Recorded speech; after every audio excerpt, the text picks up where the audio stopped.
परी न राजहि नींद निशि, हेतु जान जगदीशु। राम राम रटि भोर किए, कहै न मरम महीसु। अर्थात राजा को रात भर नींद नहीं आई, इसका कारण जगदीश्वर ही जाने। इन्होंने राम राम रट कर सवेरा कर दिया, परंतु इसका भेद राजा कुछ भी नहीं बतलाते। आनहु राम ही बेगी बुलाई, समाचार तब पूछहु आई। चले सुमंत्रु राय रुख जानी, लखी कुचाल कीन्ह कछु रानी। अर्थात तुम जल्दी राम को बुला लाओ, तब आकर समाचार पूछना। राजा का रुख जानकर सुमंत्र जी चले, समझ गए कि रानी ने कुछ कुचाल की है। सोच बिकल मग परई न पाऊ, राम ही बोली कहि कराऊ। उर्धरि धीरजु गयउ दुआरे, पूछहि सकल देखी मनु मारे। अर्थात सुमंत सोच से व्याकुल हैं, रास्ते पर पैर नहीं पड़ता, आगे बढ़ा नहीं जाता। सोचते हैं राम जी को बुलाकर राजा क्या कहेंगे।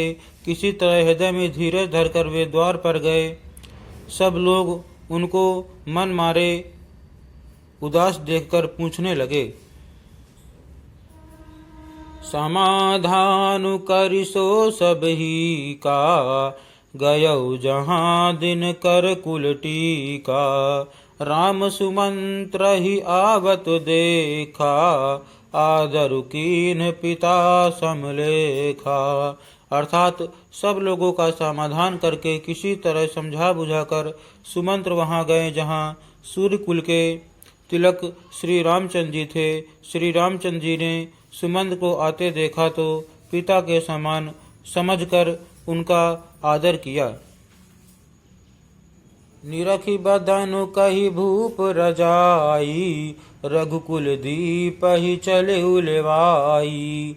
राम कुभांति सचिव संग जाही, देखी लोग जहाँ तहाँ बिलखाही। अर्थात श्री रामचंद्र जी के मुख को देखकर और राजा की आज्ञा सुनाकर वे रघुकुल के दीपक श्री रामचंद्र जी को अपने साथ लिवा चले। श्री रामचंद्र जी मंत्री के साथ बुरी तरह से बिना किसी लवाजमे के जा रहे हैं, यह देखकर लोग जहाँ तहाँ विषाद कर रहे हैं। जाय दीख रघुवंश मणि, नरपति निपट कुसाजु। सहमि पर्यो लखि सिंघनिहि, मनहु वृद्ध गजराजु। अर्थात रघुवंश मणि श्री रामचंद्र जी ने जाकर देखा कि राजा अत्यंत ही बुरी हालत में पड़े हैं, मानो सिंघनी को देखकर कोई बूढ़ा गजराज सहम कर गिर पड़ा हो।